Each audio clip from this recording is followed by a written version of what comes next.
అందరికీ నమస్తే. నేను రమ. ఈ రోజు మనతో ఉన్నారు world famous numerologist, money power master, yoga గురువు, excellent life coach and high paid numerologist in the world Baba Pandurangam Guruji ఉన్నారు. మాట్లాడదాము. నమస్తే బాబా. నమస్తే. Happy Bharat, happy world, rich Bharat. Super కొట్ట రమాదేవి గారి.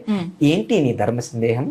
పెళ్లి చేసుకునేది చక్కగా కలిసి ఉండడానికి, ఫ్యామిలీ కదా. చాలా మంది పెళ్లి అయ్యాక వైఫ్ అండ్ హస్బెండ్ దూరంగా ఉంటూ ఉంటారు. ప్రమోషన్స్ కానివ్వండి, జాబ్ పరంగా కానివ్వండి, చిన్న చిన్న డిస్టర్బ్ ఏదైనా కారణం కానివ్వండి, పెళ్లి అయిన వెంటనే కొంచెం దూరంగా ఉంటారు. వైఫ్ ఎక్కడో, హస్బెండ్ ఎక్కడో ఇట్లా ఉంటూ ఉంటారు. దానికి కారణం మ్యారేజ్ డేట్ ఏమన్నా మీకు ఇబ్బంది చేస్తేనే అలా ఉంటారా అనేది నా ప్రశ్న. అంటే పెళ్ళైన తర్వాత భార్య ఒక జాగాల, భర్త ఒక జాగాల, కలిసి ఉండరు. ఒకరి గల్లీలో, ఒకరి ఢిల్లీలో. అవును. భలే క్వశ్చన్. అసలు ఈ వీడియోలు అన్ని పెళ్లి గురించి ఆలోచిస్తున్నారు ఏంటో. మరి మీ ప్రోగ్రామ్ ఏదో పెళ్లి గురించి, పెళ్లి గురించి అంటే పెళ్లి కల వచ్చేసిందే బాలా అన్నట్టుగా మీకేదో వచ్చినట్టుంది. అన్ని పెళ్లి ప్రశ్నలు ఇబ్బంది పడుతున్న వాళ్ళ కోసం బాబా. అంటే ఇది మీకోసం కూడా అవుతున్నట్టుగా ఉంది, ప్రేక్షకుల కోసం అడుగుతున్నట్టుగా. అందరి కోసం ఏదైనా మంచిదే కదా. జాగ్రత్త జాగ్రత్త పడతారు, దూరంగా ఉంటున్న వాళ్ళు కూడా జాగ్రత్త పడతారు. మొత్తం మీద అయితే సూపర్ కోర్ రమాదేవి గారు ప్రశ్నలు రెండు ఉంటాయి. డబ్బు కోసం అంటే ఆమె కోసం అడుగుతుంది, మీకోసం అడుగుతుంది. పెళ్లి కూడా మళ్ళీ ఆమె కోసమే అడుగుతుంది, మళ్ళీ మీకోసం కూడా అడిగినట్టు. కవరింగ్ సరే. మొత్తం మీద మొత్తం అసలు లైఫ్ లో ఫుల్ గా 100 కోట్లు సంపాదించిన టార్గెట్ తో బాగా కూర్చుంటది నా దగ్గరికి వచ్చి. అందుకు అన్ని దగ్గరకు వచ్చాక స్టార్ట్ అయింది కసి సంపాదించాలి, ఉండాలి, బర్నింగ్ డిజైర్ ఉండాలి. ఒక అమ్మాయి ఆంధ్ర నుంచి వచ్చి తెలంగాణలో యాంకరింగ్ చేస్తుంటే మామూలు ఉంటుందా? రైట్, మంచిది, చాలా మంచిదండి. తప్పకుండా మీ జీవితంలో అపర కుబేర్లు కానీ, మీరు కూడా కానీ, ప్రేక్షకులు కానీ అయితే ఖచ్చితంగా మీరు అడిగిన చాలా పెద్ద లా పాయింట్ ఉందండి ఇక్కడ కృతాయుగం నుంచి త్రేతాయుగం నుంచి ద్వాపర కలియుగం వరకు ఇది ఎవరిని వదిలిపెట్టదండి. నంబర్ ఎవరిని వదిలిపెట్టదు. అయితే చాలా బాధ వేస్తుంటది మనకు చాలా బాధ వేస్తుంటది మనం వింటుంటే. నేను కూడా అప్పుడు ఫీల్ అవుతుంటా. ఇప్పుడు రాముడు ఆదర్శ మూర్తి, ఆదర్శ ధర్మపతి, సీతాదేవి ధర్మపత్ని కదా. వీళ్ళు సీతారాముల కళ్యాణం అంగరంగ వైభవంగా జరుగుతుంది ప్రపంచవ్యాప్తంగా. అవునా కదా? తెలుగు వారు చేసుకుంటారు, చాలా భారతీయులు చేసుకుంటారు. మరి సీతారాముల్ని ఆదర్శ దంపతులు అంటారు. అవునా కదా? కదండి, తప్పేముంది? ఆదర్శ వాళ్ళ సీతారాముల్ని వివాహం, ఆ వ్యవస్థ అంతా బాగుంటుంది కదా భారతీయులు. కానీ ఒక్కసారి మీరు గమనిస్తే సీత జీవితాంతంలో ఎక్కువ శాతం 14 సంవత్సరాలు వనవాసం వెళ్తే భర్తతోటే వచ్చింది కదా సీత. వదిలిపెట్టి వచ్చిందా? మీరెక్కడో నేను అక్కడ. అయ్యో ఇది నాకు కదా, మా నాన్న ఇచ్చింది, అరణ్యవాసం చేయాలని నాకు కదా, నువ్వెందుకు శిక్షణ అంటే లేదు. ప్రత్యక్ష దైవం భర్త ఎక్కడుంటే భార్య కూడా అక్కడే ఉండాలని. అంత కృతాయుగము, త్రేతాయుగం, ద్వాపరయుగం ఇట్లా అన్నీ ఉన్నాయి కదా మనకు. త్రేతాయుగం కదా రామాయణం అంతా జరిగింది. మరి భర్త అడుగుజాడల్లో భార్య నడిచింది. ఇప్పుడు నడుస్తారా చెప్పండి? లేదు. సరే, నడిచింది, అరణ్యవాసం చేసింది. అరణ్యవాసంలో రావణుడు ఒక మారువేషంలో వచ్చి లక్ష్మణ రేఖ దాటింది, సీత వెళ్ళిపోయింది. ఇప్పుడు మీరు గమనించారా? వివాహమై అరణ్యం వెళ్ళిన తర్వాత సీతారాములు ఎక్కువ కాలం కలిసి ఉన్నారా, కలిసి లేరా చెప్పండి? కలిసి లేరు కదా. మరి వాళ్ళది త్రేతాయుగం అనుసారంగా వాళ్ళ మ్యారేజ్ డేట్ చూస్తే నవమి రోజు జరిగింది అనేది ఉంటుంది, నవమి రోజు. కానీ ఇటీవల నాసా వాళ్ళు కూడా బాగా సైంటిఫిక్ వచ్చింది, ఇవన్నీ వచ్చింది కదా. మీరు గూగుల్లో సెర్చ్ చేస్తే కూడా ఆ డేట్ చూస్తే నేనే ఆశ్చర్యపోయినా. ఏప్రిల్ 4వ తారీఖు జరిగింది, ఏప్రిల్ 7వ తారీఖు జరిగింది, 4వ నెల 7వ తారీఖు జరిగింది. నేను అనుకున్నానే ఇట్లా అయింది కదా, శ్రీరామచంద్రులు కదా, దీని మీద ఎంత ఇంపాక్ట్ ఏముంటుంది అంటే, నంబర్స్ అంటే ఎవరో కాదండి, కపిల మహర్షి అంటున్నాం కదా. ఈ కపిల మహర్షి విష్ణువే. కర్దమహామునికి 10వ సంతానంగా పుడితే వాళ్ళ తల్లికి సంఖ్యాయుగ శాస్త్రం అని చెప్పడానికి పుట్టిండు. శ్రీరామచంద్రుని విషయంలో కూడా శ్రీరాముడు జనవరి 10వ తారీఖు ఏదో ఉంటుంది, మొత్తం మీద అయితే 12 మాసాలు మోసిందట వాళ్ళ తల్లి.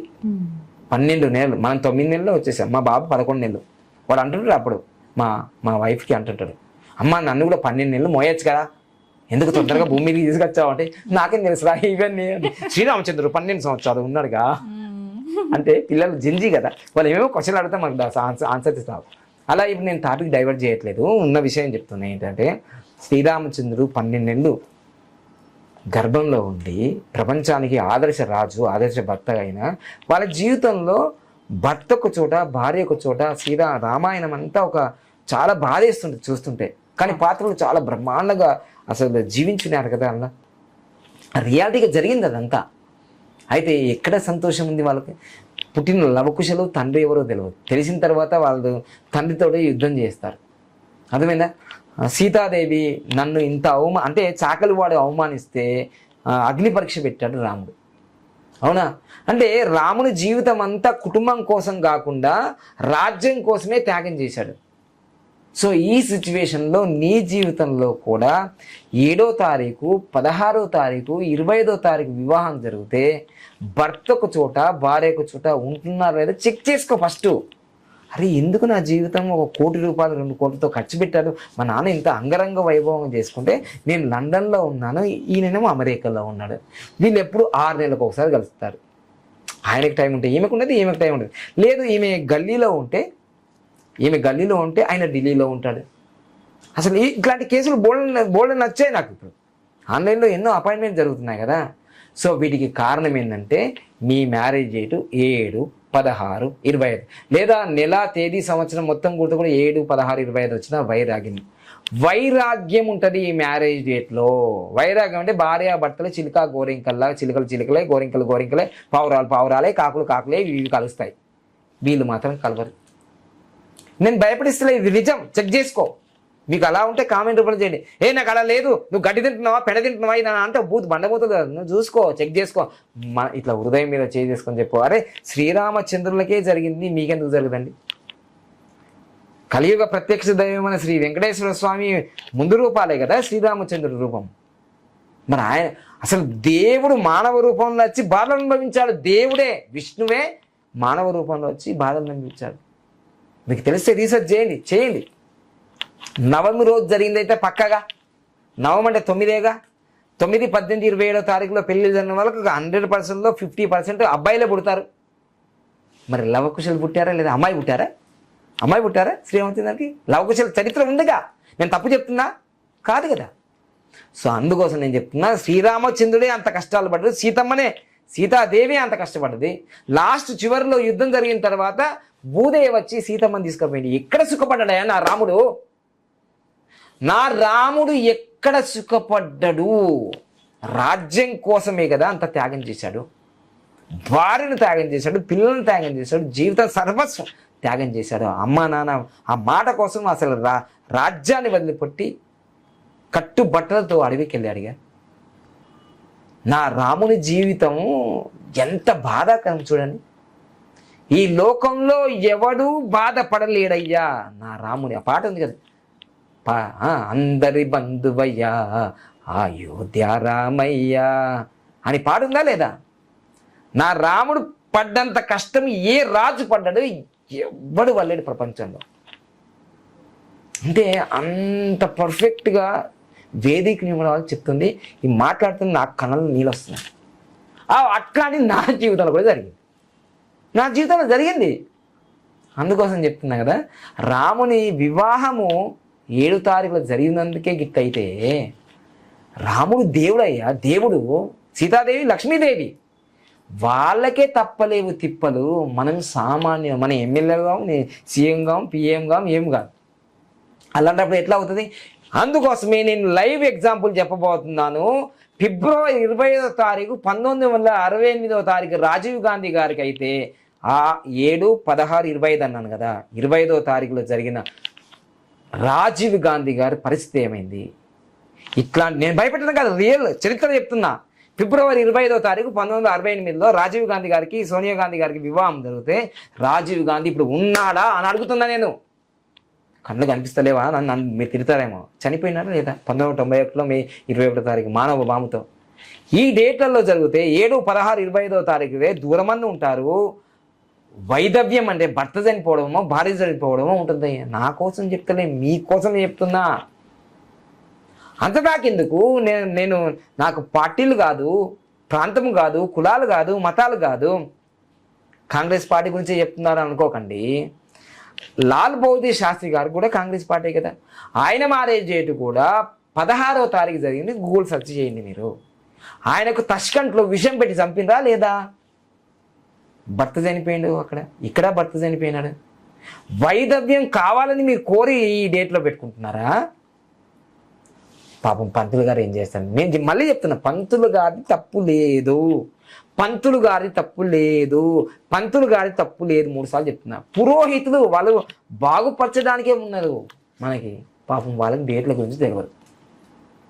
ఈ 7, 16, 25వ తారీఖులు జరిగితే భార్య ఒక చోట, భర్త ఒక చోట, భర్త చనిపోవడం, భార్య ఎన్ని కేసులు. ఇదిగో మాకు రోజు ఎన్ని అప్లికేషన్లు, ఎన్ని కేసులు, ఇవన్నీ అవే. రోజు 15-20 అప్లికేషన్లో ఈ చనిపోయిన వాళ్ళవి ఈ వైరాగ్యం, విడాకులు ఇవే ఉన్నాయి. బాధపడుతుంటా. ఒక ఆయన వచ్చాడు, మనకు రాఘవేంద్ర స్వామి మంత్రాలయం నుంచి వచ్చాడు. స్వామి, ఈ వీడియో నాకు ముందే చూడలేను స్వామి. నా భార్య 2 సంవత్సరాల కింద చచ్చిపోయింది. నా భార్య చచ్చిపోతే నా జీవితం అంతా రోడ్డు. అవును, ఇంటి ఇల్లాలు ఇంటికి దీపం. ఇల్లాలే ఇంటికి దీపం అనే ఓ ఆలయాన వెలిసిన దేవుని రీతి, ఇల్లాలే ఇంటికి జీవన జ్యోతి పోయినట్టు. జ్యోతి అంటే అమ్మాయి పేరు జ్యోతి కాదు, అసలు వెలిగిపోతుంది. అసలు ఇంట్లో అంటే అమ్మ చనిపోతే, భార్య చనిపోతే ఎన్ని కష్టాల ముఖానికి మామూలుగా ఉండదు. డబ్బు ఉంటుంది, అన్నీ ఉంటే లైఫ్లో శాంతి పోతుంది. ఆయన ఏడవడం ఇక. అయ్యో ఇప్పుడు నేనేం చేస్తా, వీడియో నీకు తర్వాత వచ్చింది. మనోళ్ళు ఉన్నారు, ఒక షేర్ చేయరు, ఒక లైక్ చేయరు, ఫార్వర్డ్ చేయరు. అరే జీవితాలు పాడైపోతున్నాయి, జీవితాలు. ఇది డబ్బు కోసం కాదు, ఇది ఒక పెద్ద ఎమోషనల్గా చెప్తున్నా నేను. అర్థమైందా? జీవితాలు. భర్త చనిపోతుండు, భార్య చనిపోతుండు, ఎవ్వరు చేయాలి ఇదంతా? గవర్నమెంట్ తీసుకోవాలి సార్ ఇవన్నీ. ఈ ప్రోగ్రామ్స్ గవర్నమెంట్ తీసుకోవాలి. ఈ హామీలు, ఆ హామీలు ఉచిత బస్సులు ఇవ్వదు కాదు. అసలు మంచి డేట్లలో ముహూర్తం పెట్టి గవర్నమెంట్ లీడ్ చేసుకొని మంచి డేట్లలో మ్యారేజ్లు చేయాలి. తెలంగాణ గవర్నమెంట్ మంగళసూత్రాలు ఇస్తా అన్నది, పుస్తకాలు ఇస్తా అన్నది. ఏది ఇస్తుందో నాకు తెలియదు. అప్పుడు వైఎస్ రాజశేఖర్ ఉన్నప్పుడు వివాహాలు చేస్తా అన్నాడు. ఆ డేట్ కూడా 26వ తారీఖు అది క్యాన్సిల్ అయిపోయింది. అసలు రాష్ట్ర ముఖ్యమంత్రులు దీని ముందుకొచ్చి వివాహాలు మంచి ముహూర్తాలు చేయాలి. దేశ ప్రధానులు మంచి, ఎందుకంటే కుటుంబం బాగుంటే వ్యవస్థ బాగుంటుంది. కుటుంబమే రోడ్ల పాలైపోతే ఎట్లా? సో అందుకని నేను చెప్పేది ఏంటంటే 7, 16, 25వ తారీఖుల్లో వివాహం చేసుకుంటే చాలా కేసులు అండి. నాకు చాలా బాధ అనిపిస్తుంది ఇవన్నీ చూస్తుంటే. ఇది డబ్బు కోసం చేసేది కానే కాదు. ఇది ప్రాణాలు నిలబెడతాయి. ఒక కుటుంబం బాగుంటే వాడు ఐఏఎస్ కావచ్చు, ఒక ఏపీజే అబ్దుల్ కలాం లాగా అయ్యే వ్యక్తి కావచ్చు, రేపు ఒక సచిన్ టెండూల్కర్ పుట్టచ్చు వాళ్ళకి. అర్థమైందా? వివాహ వ్యవస్థ చాలా బలమైంది భారతదేశంలో. ప్రపంచానికి మూలాలు ఇక్కడే ఉన్నాయి. సంఖ్యాశాస్త్రం పుట్టింది కూడా ఇక్కడే. విమర్శించే ముందు ఆలోచించండి ఫస్ట్ మీరు ఏం చేస్తున్నారో. మీరు ఆస్ట్రాలజీ కావచ్చు, వాస్తు కావచ్చు, న్యూమరాలజీ నేర్చుకోండి ఫస్ట్ నేర్చుకోండి. అర్థమైందా? నాకు ఆస్ట్రాలజీ వస్తుంది, వాస్తు వస్తుంది నేను చెప్తలే ఇక్కడ. నాకు కొంచెమే తెలుసు. నాకు ఏది అవసరమో అది తీసుకున్నా నేను. అర్థమైనా? అమృతం కావాలి అందరికీ. అమృతం. అదే బెస్ట్ మ్యారేజ్ ఫర్ ఎక్సెంట్ లైఫ్. సంవత్సరంలో ఒకసారి వస్తుంది అది ముహూర్తం. వివాహాలు ప్రతి సంవత్సరం, ప్రతి నెల చేసుకోవడనా? జీవితంలో ఒక్కసారి చేసుకోవాలండి. నాలాగా పవన్ కళ్యాణ్ లాగా 3 సార్లు చేసుకోవద్దు. పవన్ కళ్యాణ్ సార్కి 3 సార్లు అయింది, నాకు 3 సార్లు అయింది.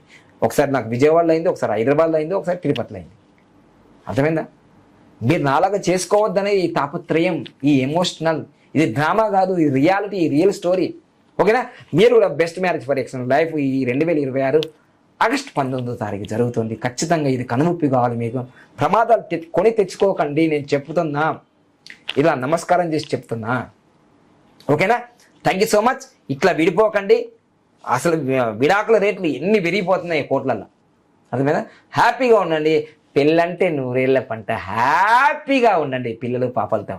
ఒకరు కాదు, ఆంధ్రప్రదేశ్ ప్రభుత్వం 3 కనండి, 4 కనండి చంద్రబాబు నాయుడు. ఎట్లా కంటారు మీరు? విడిపోతే 4 కనండి అంటుండు చంద్రబాబు నాయుడు. ఎందుకంటే వాళ్ళకు కూడా నేను డబ్బులు ఇస్తాము, వాళ్ళ పోషణకి ఇస్తాము అంటున్నాను. ఎందుకంటే రేపు ఫ్యూచర్లో జపాన్ లాగా వృద్ధ ఆంధ్రప్రదేశ్ కావద్దని ముందే పిల్లలు కనండి అంటున్నారు. పిల్లలు కనాలంటే మంచి డేట్ ఉండాలిగా. మంచి డేట్లో మ్యారేజ్ కావాలి కదా, భార్యాభర్తలు హ్యాపీగా ఉండాలి కదా, ఆర్థికంగా డెవలప్ కావాలి కదా. అన్నీ ఆలోచించండి. చంద్రబాబు నాయుడు గారు కూడా విన్నపం చేస్తున్నా, మంచి డేట్లలో సూపర్ కోడ్లలో మ్యారేజ్ చేయండి సార్ మీ ఆధ్వర్యంలో. చాలామంది వికలాంగులు ఉంటారు, పెళ్లి చేసుకోవడానికి డబ్బు లేని వాళ్ళు ఉంటారు. వాళ్ళని సెలెక్ట్ చేయండి మీ గవర్నమెంట్ నుంచి. Thank you so much, thank you so much, thank you so much. Baba చాలా మంది మీ అపాయింట్మెంట్స్ కోసం ఎదురు చూస్తూ ఉంటారు. వాళ్ళకి అంటే మన దగ్గరకు వచ్చిన వాళ్ళకి అన్ని రకాలుగా కూడా లైఫ్ లో గ్రోత్ ఉంటుంది. ఆరోగ్యపరంగా, మానసికంగా, ఫినాన్షియల్ గా, హెల్త్ పరంగా, రిలేషన్స్ పరంగా, బిజినెస్ పరంగా అన్ని రకాలుగా గ్రోత్ ఉంటుంది. కాబట్టి మీరు ఆఫ్లైన్ అయినా ఆన్లైన్ అయినా కూడా ఈ వీడియోలో వస్తున్న నెంబర్ కి మీరు ఖచ్చితంగా ఫోన్ చేసి అపాయింట్మెంట్ తీసుకోవచ్చు. 100% న్యూమరాలజీ ప్రొడక్షన్స్ మీకు 100% ఉంటాయి కదా బాబా. అసలు జరిగేది రియాలిటీ, ఫ్యూచర్ అన్ని చెప్పేస్తారు. 5,000 సంవత్సరాల్లో ఇప్పటి వరకు ఎవరు కనిపెట్టలేని లైఫ్ టైమ్ గా కనిపెట్టాము. మనం చెప్పిన ప్రతిదీ కూడా జరుగుతూనే ఉంది. మీరు వీడియోలో అప్లోడ్ చేస్తూ చూడండి. ఇంకోటి కూడా చాలా మంది మా కస్టమర్స్ కూడా ఇబ్బంది పడేది ఏంటంటే ఒక్కొక్కసారి అపాయింట్మెంట్ తీసుకున్న తర్వాత 5 రోజులు, 10 రోజులు, 15 రోజులు ఇట్లా లేట్ అవుతుంది కదా. నేను కూడా ఫీల్ అవుతుంటా. అంటే వాళ్ళు బాధలతో వస్తారు కదా, డబ్బులు అందరి దగ్గర ఉన్నాయి. ఇప్పుడు బాధలు తీర్చే వాళ్ళు లేరు.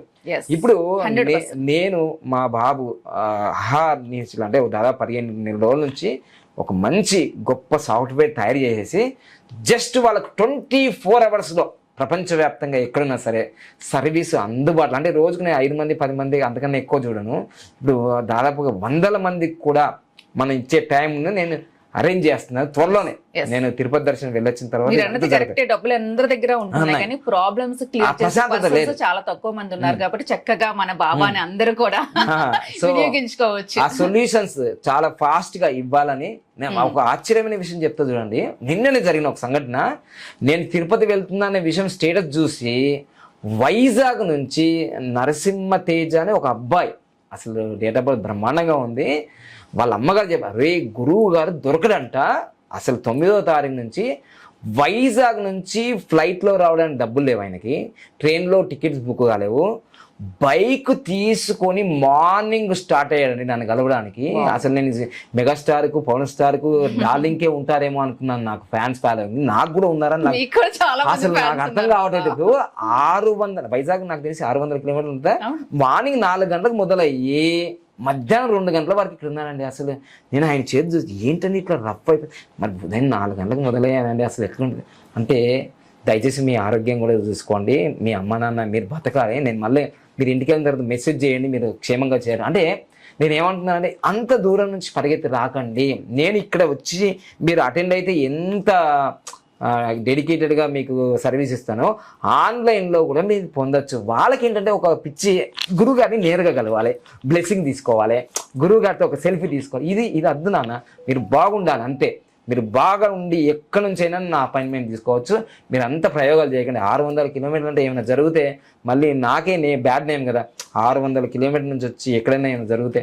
సో దయచేసి ఇట్లాంటి ప్రయోగాలు చేయకండి. ఖచ్చితంగా అపాయింట్మెంట్ ఆన్లైన్లో జరుగుతుంది, ఆఫ్లైన్లో కూడా జరుగుతుంది. Thank you so much, thank you so much.